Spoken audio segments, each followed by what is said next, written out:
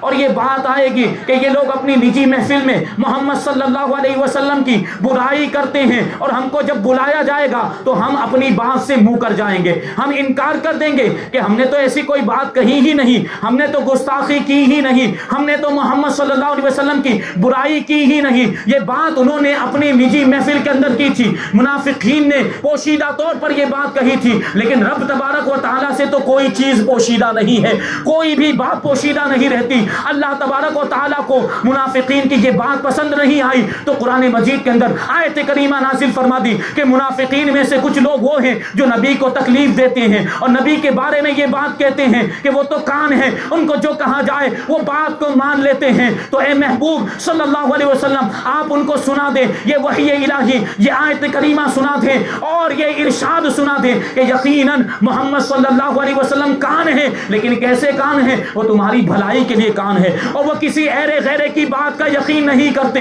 وہ ایمان والوں کی بات کا یقین کرتے ہیں۔ اور وہ کان کیسے ہیں؟ وہ کان ایسے ہیں کہ ایمان والوں کے لیے رحمت ہے۔ یہی تو وہ مبارک کان ہیں جو وحی الہی کو سنتے ہیں، جو اللہ کے پیغام کو سنتے ہیں۔ یہی تو وہ مبارک کان ہے جو قرآن کی آیتوں کو سنتے ہیں۔ یہی تو وہ مبارک کان ہے جو قرآن کی سورتوں کو سنتے ہیں۔ پھر وہ مبارک زبان ان الفاظ کو ادا کرتی ہے، پھر وہ مبارک زبان وحی الہی کو ادا کرتی ہے، کلمات الہی کو ادا کرتی ہے، کلام الہی کو ادا کرتی ہے۔ پھر اس زبان سے صحابہ کرام سنتے ہیں، اور وہی صحابہ کرام جنہوں نے قرآن کی آیتیں سنی اور سورتیں سنی اور پھر ان کو جمع کر دیا اور یہ قرآن اس طریقے سے ہم تک پہنچا ہے، تو یہ حضور کے کان ایسے کان ہیں۔ پھر آگے فرمایا گیا کہ جو لوگ رسول اللہ صلی اللہ علیہ وسلم کو ایذا دیتے ہیں، جو رسول کو تکلیف پہنچاتے ہیں، جو نبی کریم صلی اللہ علیہ وسلم کی شان میں گستاخی کرتے ہیں، ان کے لیے دردناک عذاب ہے۔ اس کا کیا مطلب ہوا؟ اس کا سیدھا سادہ مطلب یہ نکلتا ہے کہ حضور کی شان میں گستاخی کرنے والا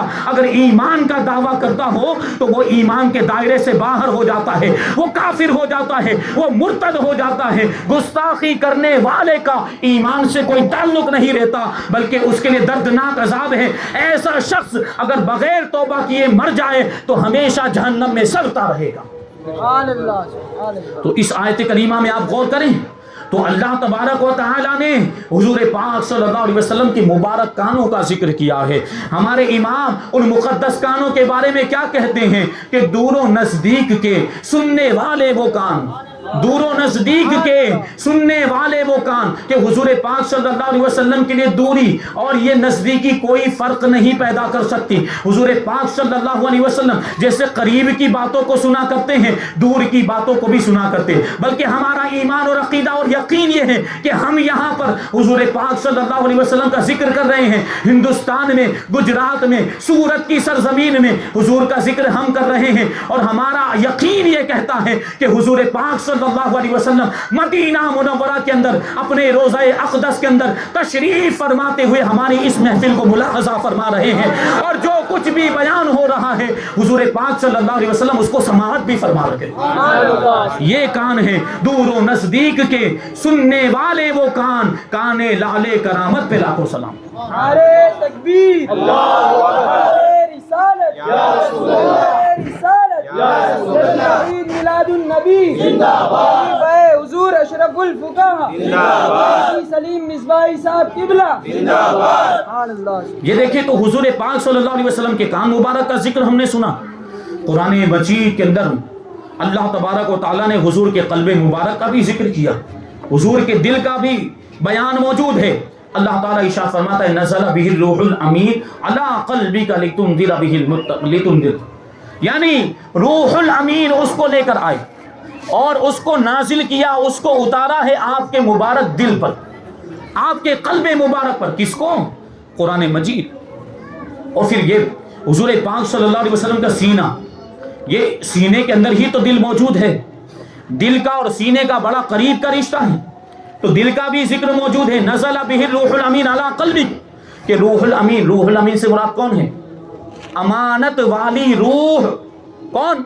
حضرت جبرائیل علیہ السلام, کہ بڑی امانت داری کے ساتھ اللہ کا پیغام لے کر آتے تھے اور نبیوں تک پہنچاتے تھے. اس لیے آپ کو روح الامین کہا جاتا ہے, روح مقدسہ بھی کہا جاتا ہے, پاکیزہ روح بھی کہا جاتا ہے. حضرت جبرائیل علیہ السلام قرآن کی آیتیں لے کر آتے تھے اور حضور کے قلب مبارک پر اس کو نازل, یعنی قرآن مجید حضور کے قلب مبارک پر نازل کیا گیا. اور یہ سینہ وہ سینہ ہے جس کے بارے میں اللہ تبارک و تعالیٰ ارشاد فرماتا ہے الم نشرح لک صدرک, کہ اے محبوب کیا ہم نے آپ کے لیے آپ کے سینے کو کشادہ نہیں فرمایا. حضور کے سینے کو کشادہ کر دیا گیا, شق صدر ہوا ہے. حضور پاک صلی اللہ علیہ وسلم کا زندگی میں 3 مرتبہ شق صدر ہوا, ایک بچپن کے زمانے میں, ایک بچپن کے عالم میں تاکہ کھیل کود کی محبت آپ کے دل سے نکل جائے, اور ایک جب وحی الہی کا نزول ہونے والا تھا, جب وحی نازل ہونے والی تھی, جب قرآن کی آیتیں آنے والی تھی, تو شق صدر ہوا. قلب مبارک کو سوہ کے صاف و شفاف کیا گیا اور ایمان و عرفان کے ساتھ نور سے بھر کر دوبارہ آپ کے قلب مبارک کو اس کی جگہ پر فرشتوں نے رکھ دیا. اور تیسری مرتبہ شق صدر ہوا, سینے کو چاک کیا گیا جب معراج پر تشریف لے جا رہے تھے, کیونکہ اللہ کا دیدار ہونے والا تھا. تو اللہ کا دیدار کرنے کے لیے سینے کے اندر وہ طاقت بھی ہونی چاہیے. بہرحال یہاں پر بیان یہ کرنا چاہتا ہوں کہ یہ پورا قرآن مجید کلام الہی نبی پاک صلی اللہ علیہ وسلم کے قلب مبارک پر نازل ہوا, اور یہی وہ قرآن مجید, اس کے جلال کا عالم کیا ہے اس کے بارے میں اللہ تبارک و تعالیٰ نے ارشاد فرمایا لو انزلنا هذا القرآن على جبل لرأيته خاشعا متصدعا من خشیۃ اللہ, کہ اگر ہم اس قرآن کو کسی پہاڑ کے اوپر نازل کرتے تو وہ پہاڑ خوف الہی کی وجہ سے, خشیت الہی کی وجہ سے ریزہ ریزہ ہو جاتا, پارا پارا ہو جاتا. سوچیں کہ یہ پہاڑ کتنے مضبوط ہوتے ہیں, یہ پہاڑ کتنے بلند و بالا ہوتے ہیں, اور ان کی مضبوطی, یہ ان کی بلندی, یہ دوسری چیزوں کو چیلنج دیا کرتی ہیں. اپنی بلندی, یہ ان کی بلندی جو ہے وہ خود ان کی مضبوطی کی گواہی. یہ پتھر کے پہاڑ ہوتے ہیں, اتنے مضبوط ہوتے ہیں کہ ان کو ویسے ختم کرنا ممکن نہیں, ان کو توڑنا اور پہاڑوں کو اکھاڑ دینا اتنا آسان کام نہیں ہے. لیکن اللہ تبارک و تعالیٰ فرماتا ہے کہ اگر قرآن مجید کسی پہاڑ پر نازل کیا جاتا تو وہ پہاڑ خوف الہی کی وجہ سے ریزہ ریزہ ہو جاتا, ٹکڑے ٹکڑے ہو جاتا. اور یہی قرآن مجید, یہی کلام الہی ہمارے نبی پاک صلی اللہ علیہ وسلم کے سینہ مبارک پر نازل ہوا, آپ کے قلب مبارک پر نازل ہوا, لیکن کوئی فرق نہیں پڑا, کیونکہ سینے کو پہلے سے تیار کیا گیا تھا, قلب کو پہلے سے تیار کیا گیا تھا. کلام الہی کو برداشت کرنے کے لیے، کلام الہی کے جلال کو برداشت کرنے کے لیے، اور ہونا بھی تو ضروری تھا کیونکہ حضور پر قرآن نازل، اور قرآن نازل تھا، نازل ہونا تھا، پھر قرآن کا پیغام لوگوں تک بھی پہنچانا تھا۔ یہ حضور پاک صلی اللہ علیہ وسلم کا قلب مبارک، جس کا ذکر بھی قرآن مجید کے اندر موجود، حضور کے چہرے مبارک کا بھی ذکر، والضحیٰ واللیل اذا سجا، ہم پڑھتے رہتے ہیں چاشت کے وقت کی قسم۔ والضحیٰ کا مطلب کیا ہوتا ہے؟ چاشت کے وقت کی قسم، واللیل رات کی قسم جب وہ پردہ ڈالے۔ مفسرین کرام فرماتے ہیں کہ یہاں پر چاشت کے وقت کی قسم اللہ تبارک و تعالی نے یاد فرمائی، اور رات کی قسم اللہ تبارک و تعالی نے یاد فرمائی۔ یہاں پر چاشت کے وقت سے حضور پاک صلی اللہ علیہ وسلم کا روشن اور منور چہرہ مراد ہے، اور رات سے حضور کی زلف مبارک مراد ہے۔ کیونکہ دیکھیں چاشت کا وقت، پہلے تو جانے کہ چاشت کا وقت ہوتا کیا ہے۔ جب سورج نکلتا ہے تو اس کی روشنی اتنی زیادہ تیز نہیں ہوتی، لیکن دھیرے دھیرے سورج بلند ہونے لگتا ہے۔ جب اچھی طرح سورج بلند ہو جاتا ہے تو اس کی روشنی تیز ہو جاتی ہے۔ وہ جو وقت آتا ہے اس وقت کو چاشت کا وقت کہا جاتا ہے۔ اسی وجہ سے اس وقت جو نماز پڑھی جاتی ہے اس کو نماز چاشت کہا جاتا ہے۔ اب یہاں پہ مفسرین کرام نے یہ کیوں فرمایا کہ والضحیٰ سے حضور کا چہرہ مبارک ہے، اس میں کیا مناسبت ہے؟ چاشت کے اندر اور حضور کے چہرے مبارک کے درمیان یہ کیا مناسبت پائی جاتی ہے؟ تو بیان کرنے والے بیان کرتے ہیں کہ چونکہ یہ چاشت کا وقت یہ روشن ہوتا ہے، اس وقت روشنی خوب زیادہ ہوتی ہے، اس وقت اجالا خوب زیادہ ہوتا ہے، اور حضور پاک صلی اللہ علیہ وسلم کا چہرہ مبارک بھی خوب زیادہ نورانی تھا، خوب منور اور خوب زیادہ روشن تھا۔ اس لیے نماز چاشت کے وقت سے حضور کے چہرے کو مراد لیا، اور واللیل سے رات کو مراد لیا۔ رات سے مراد حضور کی زلفیں، کیونکہ رات جیسے کالی ہوتی ہے حضور پاک صلی اللہ علیہ وسلم کی زلفیں بھی کالی تھیں۔ یہ وہ زلفیں، یہ مبارک بال، حضور پاک صلی اللہ علیہ وسلم کے بال مبارک کہ صحابہ کرام نے جن کو محفوظ کیا تھا، اس کے تعلق سے کچھ باتیں گزشتہ کل بیان کی۔ صحابہ کرام حضور پاک صلی اللہ علیہ وسلم سے نسبت رکھنے والی چیزوں کا ادب و احترام کیا کرتے تھے۔ صحابہ کرام نے حضور پاک صلی اللہ علیہ وسلم کے بالوں کو اپنے پاس محفوظ کر لیا تھا، اپنے پاس رکھ لیا۔ آج جو یہ ہم تک پہنچے یہ صحابہ کرام کے ذریعے ہی پہنچے۔ اس سے پتہ چلا کہ صحابہ کرام بھی مبارک بالوں کو قابل تعظیم سمجھتے تھے، برکت کا ذریعہ سمجھتے تھے، اس لیے انہوں نے اپنے پاس رکھا۔ حضرت بی بی ام سلمہ رضی اللہ تعالی عنہا کے پاس حضور پاک صلی اللہ علیہ وسلم کے منہ مبارک موجود تھے، بال مبارک موجود تھے، اور شان یہ تھی کہ بیماروں کو حضرت ام سلمہ کے پاس لایا جاتا تھا، اور حضرت ام سلمہ رضی اللہ تعالی عنہا پانی کے برتن میں حضور پاک صلی اللہ علیہ وسلم کے منہ مبارک کو گھما دیا کرتی، پھر وہ پانی بیمار کو پلا دیا جاتا تھا تو اس کی بیماری دور ہو جاتی تھی۔ نعرہ تکبیر، اللہ اکبر، نعرہ رسالت، یا رسول اللہ، جشن عید میلاد النبی زندہ باد۔ یہ حضور پاک صلی اللہ علیہ وسلم کے منہ مبارک کی برکت ہے، یہ منہ مبارک کی برکت ہے کہ وہ پانی میں گھما کر وہ پانی پینے کے لیے بیمار کو دے دیا جاتا تھا تو بیمار کی بیماری دور ہو جاتی تھی، وہ شفا یاب ہو جاتا تھا، وہ صحت مند ہو جاتا تھا، وہ تندرست ہو جاتا تھا۔ شاعر اسی کو تو کہتا ہے، گھماتی ام سلمہ پانی میں منہ مبارک کو، گھماتی ام سلمہ پانی میں منہ مبارک کو، مریضوں کو شفا دیتے میرے سرکار کے گیسو۔ اور اعلیٰ حضرت رضی اللہ تعالیٰ نے تو پورا کلام ہی لکھ دیا حضور کے گیسو پر، چمن طیبہ میں سنبل جو سوارے گیسو، حور بن بڑھ کر شکنے ناز پہ وارے گیسو۔ اور فرماتے ہیں بڑا ہی پیارا شعر، ایمان کو تازگی بخشنے والا شعر ہے، فرماتے کہ بھینی خوشبو سے مہک جاتی ہے گلیاں واللہ، بھینی خوشبو سے مہک جاتی ہیں گلیاں واللہ، کیسے پھولوں میں بسائے ہیں تمہارے گیسو۔ کہ حضور جہاں سے گزرتے تھے، جس گلی سے گزر جاتے تھے، جس کوچے سے گزر جاتے تھے، وہ گلی مہک جاتی تھی، وہ حضور کی خوشبو سے وہ گلی خوشبودار ہو جاتی تھی، یہاں تک کہ صحابہ کرام کو حضور پاک صلی اللہ علیہ وسلم کو تلاش کرنا ہوتا تھا تو حضور کی خوشبو سے حضور کو ڈھونڈ لیا کرتے تھے۔ بھینی خوشبو سے مہک جاتی ہیں گلیاں واللہ، کیسے پھولوں میں بسائے ہیں تمہارے گیسو۔ یہ حضور پاک صلی اللہ علیہ وسلم کے گیسوئے مبارک کی شان ہے.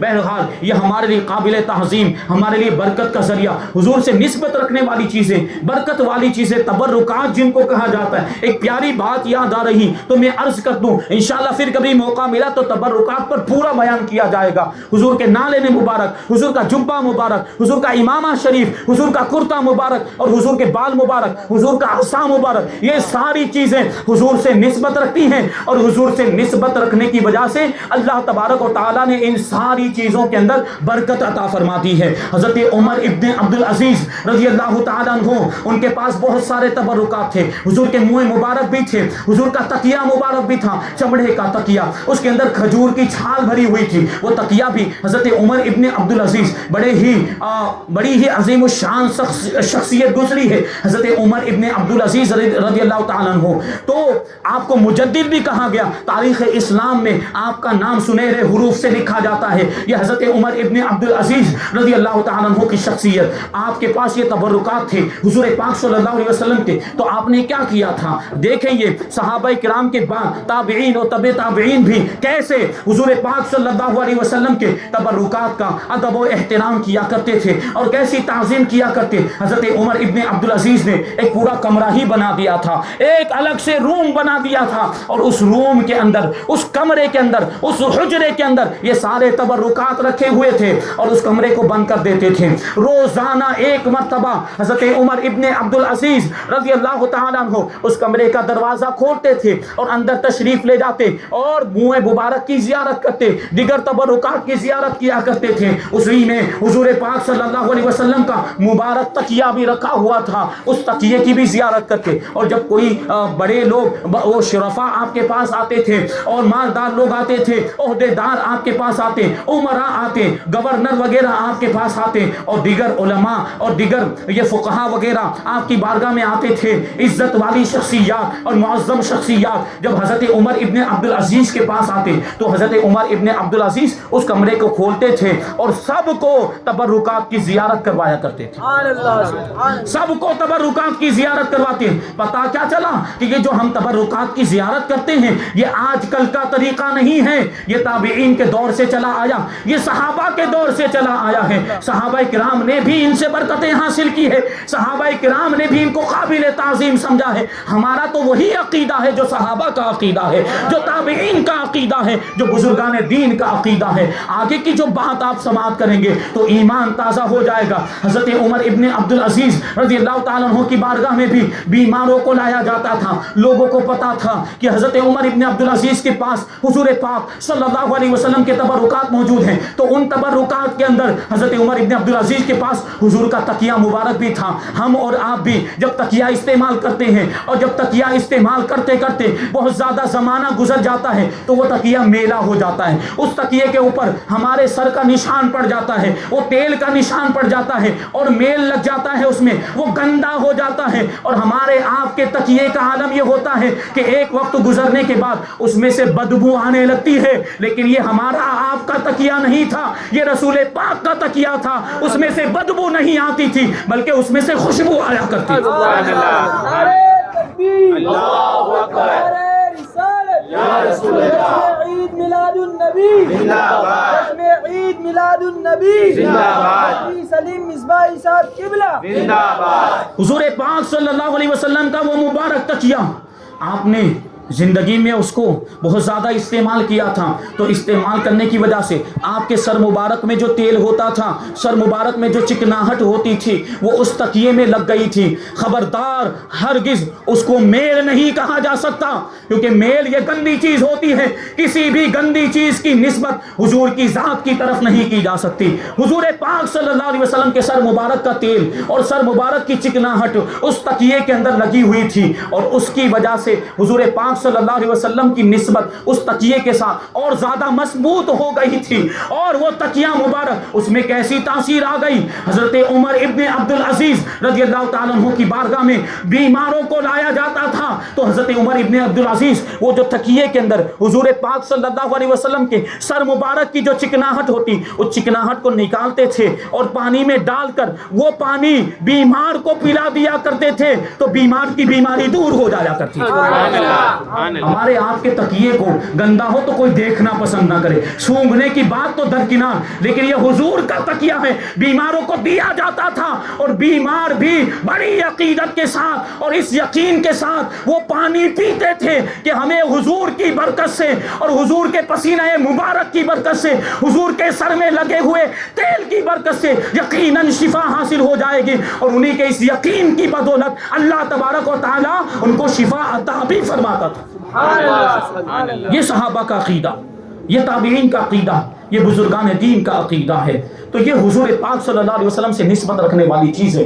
تو بیان یہ کر رہا تھا کہ حضور پاک صلی اللہ علیہ وسلم کے قلب مبارک کا ذکر بھی قرآن مجید کے اندر موجود، حضور کی زبان مبارک کا بھی ذکر ہے۔ اللہ تبارک و تعالیٰ ارشاد فرماتا ہے فَإِنَّمَا يَسَّرْنَاهُ بِلِسَانِكَ لَعَلَّهُمْ يَتَذَكَّرُونَ کہ بے شک ہم نے قرآن کو آپ کی زبان میں آسان کر دیا تاکہ وہ نصیحت حاصل کریں، تاکہ لوگ نصیحت حاصل کریں۔ قرآن کو سمجھنے کے لیے آسان کیا، قرآن کو حضور کی زبان میں نازل کیا، عربی زبان میں نازل کیا۔ حضور نے قرآن صحابہ اکرام کو پڑھ کے سنایا اور اپنی پیاری پیاری حدیثوں کے ذریعے سے قرآن کی تفسیر بیان کی، قرآن کو سمجھایا۔ پھر حضور پاک صلی اللہ علیہ وسلم کی زبان فیض ترجمان سے قرآن کو سن کر اور تفسیر کو سن کر صحابہ اکرام نے قرآن کو سمجھا اور اس سے نصیحت حاصل کی۔ یہ حضور کی زبان مبارک ہے جس کے بارے میں ہمارے امام کہتے ہیں کہ وہ زبان جس کو سب کن کی کنجی کہے، وہ زبان جس کو سب کن کی کنجی کہے، اس کی نافذ حکومت پہ لاکھوں سلام۔ اور یہ حضور پاک صلی اللہ علیہ وسلم کا دہن مبارک، اس کے بارے میں اللہ تبارک و تعالی ارشاد فرماتا ہے، سورہ والنجم کی آیت کریمہ ہے کہ وما ينطق عن الهوى ان هو الا وحی یوحى کہ یہ نبی جو ہیں وہ اپنی خواہش سے کچھ نہیں کہتے، اپنی طرف سے کچھ نہیں کہتے، یہ تو وہی کہتے ہیں جو ان کو وحی ہوتی ہے، یہ جو کہتے ہیں وہ وحی الہی ہوا کرتی، وہ اللہ کا پیغام ہوا کرتا ہے۔ اسی لیے تو اعلیٰ حضرت رضی اللہ تعالیٰ عنہ کہتے ہیں کہ وہ دہن جس کی ہر بات وحی خدا، وہ دہن جس کی ہر بات وحی خدا، چشمہ علم و حکمت پہ لاکھوں سلام۔ یہ حضور پاک صلی اللہ علیہ وسلم کی زبان مبارک اور حضور کے دہن مبارک کا ذکر بھی قرآن میں موجود، حضور کی نگاہوں کا بھی ذکر ہے، حضور کی مبارک آنکھوں کا بھی ذکر ہے۔ اسی سورہ نجم کے اندر معراج کا واقعہ بیان کیا گیا اور اس میں یہ بات ذکر کی گئی کہ جب حضور پاک صلی اللہ علیہ وسلم نے اللہ تبارک و تعالیٰ کا دیدار کیا، اس وقت حضور کی کیفیت کیا تھی، حضور کی نگاہوں کی کیفیت کیا تھی، حضور کی آنکھوں کی کیفیت کیا تھی؟ تو فرمایا گیا ما زاغ البصر وما طغى کہ جب حبیب نے پروردگار عالم کا دیدار کیا تو محبوب صلی اللہ علیہ وسلم کی نگاہ نہ ٹیڑھی ہوئی نہ حد سے آگے بڑھی۔ یعنی جب ہم بہت زیادہ روشنی دیکھ لیتے ہیں، جب بہت زیادہ اجالا ہم دیکھ لیتے ہیں تو تھوڑی دیر کے لیے ہماری آنکھوں کے سامنے اندھیرا چھا جاتا ہے، ہماری آنکھیں خیرہ ہو جاتی ہیں، ہماری نگاہیں چوندھیا جاتی ہیں، لیکن یہ حضور پاک صلی اللہ علیہ وسلم کی نگاہیں ہیں۔ اللہ تبارک و تعالیٰ نے آپ کو وہ طاقت عطا فرمائی تھی، وہ قوت بصارت عطا فرمائی تھی کہ جب پروردگار کا دیدار کیا ہے تو حضور پاک صلی اللہ علیہ وسلم کی نگاہ ٹیڑھی بھی نہیں ہوئی اور حد سے آگے بھی نہیں بڑھی۔ یہ کیسی نگاہ ہے؟ یہ نگاہ وہ ہے کہ اعلیٰ حضرت فرماتے ہیں کہ جس طرف اٹھ گئی دم میں دم آ گیا، جس طرف اٹھ گئی دم میں دم آ گیا، اس نگاہ عنایت پہ لاکھوں سلام۔ تکبیر، رسالت، سلام علی حضرت، سلام علی حضرت، خلیفہ حضور اشرف الفقہاء۔ حضرت موسیٰ علیہ السلام، درود پاک پڑھ لیں۔ اللهم صل على سيدنا محمد صلاة وسلام عليك يا سيدي يا حبيبي يا مدني يا رسول الله صلى الله عليه وسلم۔ حضرت موسیٰ علیہ السلام کا واقعہ آپ نے سنا ہوگا۔ حضرت موسیٰ علیہ السلام نے اللہ تبارک و تعالیٰ کی بارگاہ میں عرض کیا کہ پروردگار میں تیرا دیدار کرنا چاہتا ہوں، تو کیا فرمایا؟ لن ترانی، تم نہیں دیکھ سکتے، تمہارے اندر وہ طاقت ہی نہیں ہے کہ ہمارے دیدار کو برداشت کر سکو۔ تو کیا ہوا؟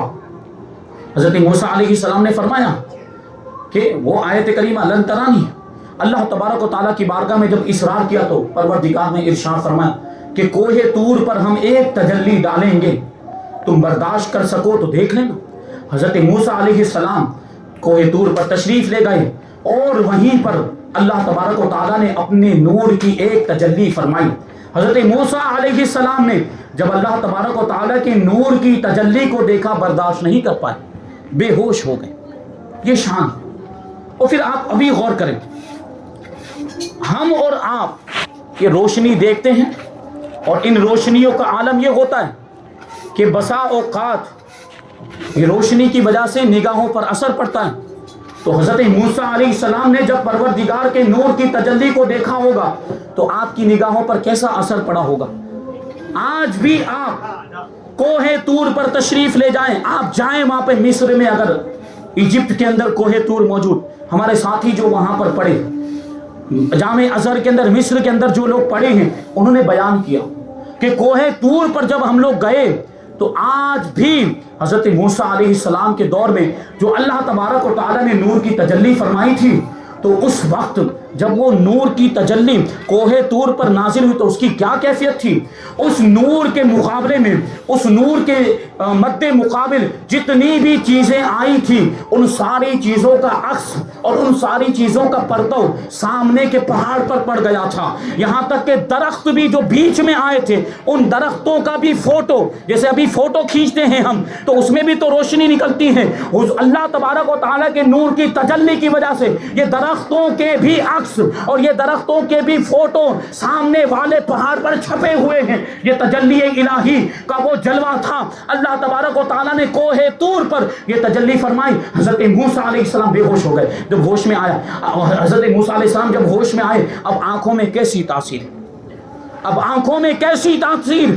حضرت موسیٰ علیہ السلام کے بارے میں روایتوں میں آیا کہ کانا یبصر النملۃ السوداء فی اللیلۃ الظلماء من عشرۃ فراسخ. یہ فرمایا گیا کہ حضرت موسیٰ علیہ السلام اس واقعے کے بعد اندھیری رات میں 30 میل کی دوری سے, یعنی تقریباً 45 یا 50 کلومیٹر کی دوری سے اندھیری رات میں کالی چیونٹی کو دیکھ لیا کرتے تھے. یہ آنکھوں میں تاثیر آ گئی. حضرت موسیٰ علیہ السلام کی آنکھوں میں یہ تاثیر آ گئی اللہ تعالیٰ کے نور کی ایک تجلی کو دیکھنے کی وجہ سے کہ 45 کلومیٹر کے فاصلے سے اندھیری رات میں, اندھیرا ہو تو ویسے بھی کچھ نظر نہیں آتا, لیکن آنکھوں میں وہ نورانیت آ گئی کہ 45 کلومیٹر کے فاصلے سے اندھیری رات میں کالی چیونٹی کو دیکھ لیا کرتے تھے. جب ایک تجلی کو دیکھا تو حضرت موسیٰ علیہ السلام کی آنکھوں میں وہ نورانیت آ گئی. ہمارے آقا نے ایک تجلی نہیں دیکھی تھی بلکہ اللہ تبارک و تعالیٰ کی عین ذات کو دیکھا تھا, پروردگار کا پورا دیدار کیا تھا. تو ہمارے نبی کی نگاہوں کا عالم کیا ہوگا. اسی لیے تو اعلیٰ حضرت فرماتے ہیں کہ اور کوئی غیب کیا تم سے نہا ہو بھلا, اور کوئی غیب کیا تم سے نہا ہو بھلا, جب نہ خدا ہی چھپا تم پہ کروڑوں درود. جو خدا ہی کو دیکھ لیا. عید میلاد النبی زندہ باد, عید میلاد النبی زندہ باد, اعلیٰ حضرت زندہ باد, اعلیٰ حضرت زندہ باد, حضور اشرف الفقہا زندہ باد. حضرت موسیٰ علیہ السلام نے ایک تجلی دیکھی, ہمارے آقا نے تو عین ذات کو دیکھ لیا, تو حضور کی آنکھوں میں کیسا نور آیا ہوگا. اسی کو تو ہمارے امام کہتے ہیں کہ کس کو دیکھا یہ موسیٰ سے پوچھے کوئی, کس کو دیکھا یہ موسیٰ سے پوچھے کوئی, آنکھ والوں کی ہمت پہ لاکھوں سلام. یہ حضور کی نگاہیں ہیں, یہ اللہ تبارک و تعالیٰ نے حضور کی نگاہوں کا بھی تذکرہ کیا ہے. بہت ساری چیزیں بیان کی جا سکتی ہے. اللہ تبارک و تعالیٰ نے حضور پاک صلی اللہ علیہ وسلم کے جسم کے اعضاء کا تذکرہ کیا. اب ہم تھوڑا آگے بڑھتے ہیں. اللہ تبارک و تعالیٰ نے قرآن مجید کے اندر حضور پاک صلی اللہ علیہ وسلم کی بارگاہ کے آداب بھی سکھائے کہ حضور کی بارگاہ میں کیسے حاضر ہونا, حضور کی بارگاہ میں بات کیسے کرنی, حضور کی بارگاہ میں کیا الفاظ استعمال کرنے ہیں, حضور کی بارگاہ میں کون سے الفاظ استعمال نہیں کرنے. اللہ تبارک و تعالیٰ ارشاد فرماتا ہے یا ایھا الذین آمنوا لا تقولوا راعینا وقولوا انظرنا واسمعوا وللکافرین عذاب علیم. اے ایمان والو, راعینا نہ کہو بلکہ انظرنا کہو, اور پہلے ہی سے غور سے سنو, اور کافروں کے لیے دردناک عذاب ہے. اس کے پیچھے کا واقعہ یہ ہے, راعینا کا مطلب یہ صحابہ کرام حضور پاک صلی اللہ علیہ وسلم کی بارگاہ میں حاضر ہوتے, حضور پاک صلی اللہ علیہ وسلم کسی چیز کا حکم دیتے, کچھ ارشاد فرماتے, وہ بسا اوقات ایسا ہوتا, کبھی کبھی ایسا ہوتا کہ بات پورے طور پہ پہ سمجھ میں نہیں آتی تھی تو صحابہ کرام حضور پاک صلی اللہ علیہ وسلم کی بارگاہ میں عرض کرتے رعینا یا رسول اللہ، یعنی حضور ہماری رعایت فرمائیں. رعینا یہ رعایت سے بنا ہوا ہے، یعنی حضور ہمارا لحاظ فرمائیں، یعنی بات کو پورے طور پر سمجھنے کا موقع عطا فرمائیں، یعنی حضور آہستہ سے گفتگو فرمائیں یا اس بات کو دوبارہ ارشاد فرمائیں تاکہ یہ بات ہمیں اچھی طرح سے سمجھ میں آ جائے. تو صحابہ کرام کو جب کوئی بات سمجھ میں نہیں آتی تھی تو وہ حضور کی بارگاہ میں یہ لفظ استعمال کیا کرتے تھے، یعنی وہ عرض کرتے تھے رعینا یا رسول اللہ، حضور ہماری رعایت فرمائیں، حضور ہمارا لحاظ فرمائیں. لیکن یہودیوں کی زبان میں اس لفظ کا ایک غلط مطلب نکلتا تھا، گستاخی والا معنی نکلتا تھا، اور وہ اپنی محفلوں میں حضور پاک صلی اللہ علیہ وسلم کے لیے یہ لفظ استعمال کرتے تھے اور وہی غلط معنی مراد لیتے تھے، وہی گستاخی والا معنی مراد لیتے تھے. معاذ اللہ حضور کی شان میں یہ لفظ استعمال کر کے حضور کی شان میں گستاخی کرتے تھے. ایک مرتبہ صحابی رسول حضرت سعد ابن معاذ رضی اللہ تعالیٰ عنہ یہودیوں کی ایک محفل کے پاس سے گزر رہے تھے. حضرت سعد ابن معاذ رضی اللہ تعالیٰ عنہ یہودیوں کی زبان جانتے تھے، یہودیوں کی زبان کی معلومات آپ کے پاس تھی. حضرت سعد ابن معاذ جب وہاں سے گزرنے لگے تو سنا کہ یہودی آپس میں حضور پاک صلی اللہ علیہ وسلم کے لیے یہی لفظ استعمال کر رہے تھے اور گستاخی والا معنی مراد لے رہے تھے، بے ادبی والا معنی مراد لے رہے تھے، وہ گالی والا معنی مراد لے رہے تھے. حضرت سعد ابن معاذ رضی اللہ تعالیٰ عنہ نے جب سنا تو للکار کر ارشاد فرمایا کہ خبردار آج کے بعد کسی نے میرے نبی کی شان میں یہ لفظ استعمال کیا میں اس کی گردن اڑا دوں گا. یہ صحابہ کرام کا جذبہ عشق تھا کہ حضور کی گستاخی ہرگز برداشت نہیں کرتے تھے. سیدھا گردن اڑانے کی بات کی. حضرت سعد ابن معاذ نے یہ کہا کہ اگر کسی نے بھی آج کے بعد یہ لفظ میرے آقا کی شان میں استعمال کیا تو میں اس کی گردن اڑا دوں گا. تو وہ یہودی کہنے لگے کہ تم ہمیں کہتے ہو، تم ہمیں دھمکی دیتے ہو، تم ہمارا سر اڑانے کی بات کرتے ہو، تمہارے ساتھی بھی تو محمد صلی اللہ علیہ وسلم کی محفل میں یہی لفظ بولا کرتے ہیں اور یہی لفظ استعمال کیا کرتے ہیں. پہلے جا کر ان کی خبر لو، پہلے جا کر ان کو سکھاؤ، ان کو بتاؤ پہلے جا کر. حضرت سعد ابن معاذ رضی اللہ تعالیٰ عنہ نے جب یہ بات سنی تو آپ کے دل کو بہت تکلیف پہنچی، آپ کے دل کو صدمہ پہنچا، آپ رنجیدہ ہو گئے اور غمگین ہو کر وہاں سے روانہ ہوئے اللہ کے رسول صلی اللہ علیہ وسلم کی بارگاہ میں حاضر ہونے کے لیے. حضرت سعد ابن معاذ ابھی حضور کی بارگاہ میں پہنچے ہی تھے کہ ادھر سے حضرت جبرائیل امین آ گئے اور حضرت جبرائیل امین نے آنے کے بعد یہ آیت کریمہ حضور پاک صلی اللہ علیہ وسلم کو سنائی اور ارشاد فرمایا گیا یا ایھا الذین آمنوا لا تقولوا راعینا وقولوا انظرنا، کہ اے ایمان والو آج کے بعد راعینا نہ کہنا بلکہ انظرنا کہنا. انظرنا کا مطلب یہ ہوتا ہے کہ یا رسول اللہ نظر کرم فرمائیں، یا رسول اللہ نگاہ کرم فرمائیں، ہمارا لحاظ فرمائیں. یہ انظرنا کہنے کی تعلیم دی گئی. اللہ تبارک و تعالی حضور کی بارگاہ کا ادب سکھا رہا ہے. اللہ تبارک و تعالی حکم دیتا ہے کہ وہ لفظ بھی میرے حبیب کی بارگاہ میں استعمال نہ کیا جائے جس کا کسی دوسری زبان کے اندر بھی کوئی غلط مطلب نکلتا ہو. ایسا لفظ بھی حضور کی بارگاہ میں استعمال نہ کیا جائے. اس سے پتا چلا کہ کوئی لفظ ایسا ہو جس کے بہت سارے معنی نکلتے ہوں، جس کے بہت سارے مطلب نکلتے ہوں، ان مطلبوں میں سے اور ان معانی میں سے کوئی ایک معنی بھی اگر حضور پاک صلی اللہ علیہ وسلم کی شان کے لائق نہ ہو تو وہ لفظ حضور کی شان میں استعمال کرنے کی اجازت نہیں ہے. اس آیت کریمہ سے ہمیں پتا چلتا ہے کہ حضور کی بارگاہ کا ادب کیسا ہونا چاہیے. اور جو گستاخی کیا کرتے تھے تو ظاہر سی بات ہے حضور کی گستاخی کرنے کی وجہ سے کافر ہو گئے، ایمان سے ان کا کوئی تعلق نہیں. یہودی تو پہلے ہی سے کافر تھے لیکن حضور کی شان میں گستاخی کرنے کی وجہ سے وہ کفر میں انتہا کو پہنچ گئے اور ارشاد فرمایا گیا وَلِلْكَافِرِينَ عَذَابٌ عَلِيمٌ، اور کافروں کے لیے دردناک عذاب ہے. تو اس آیت کریمہ میں اللہ تبارک و تعالیٰ نے حضور پاک صلی اللہ علیہ وسلم کی بارگاہ کا ادب سکھایا ہے. بہرحال ابھی اور باتیں باقی ہیں کہ حضور پاک صلی اللہ علیہ وسلم کی بارگاہ میں بات کیسے کرنی چاہیے، آواز بلند نہیں ہونی چاہیے، حضور کی اطاعت ہے میں اللہ تبارک و تعالیٰ کی اطاعت ہے، اور بھی بہت ساری باتیں. اور چونکہ تبرکات کا بھی ذکر آ گیا تھا تو انشاءاللہ تبارک و تعالیٰ تبرکات کے تعلق سے اور کچھ باتیں ہم آئندہ کل شامل کریں گے. اللہ تبارک و تعالیٰ کی بارگاہ میں دعا ہے کہ جو کچھ بھی بیان ہوا اس پر ہم سب کو عمل کرنے کی توفیق عطا فرمائے. حضور پاک صلی اللہ علیہ وسلم سے نسبت رکھنے والی چیزوں کی ہم کو تعظیم کرنے کی توفیق عطا فرمائے. احکام اسلام، شریعت مصطفیٰ، سنت رسول اللہ صلی اللہ علیہ وسلم پر ہم سب کو عمل کرنے کی توفیق عطا فرمائے. وما علینا الا البلاغ. السلام علیکم.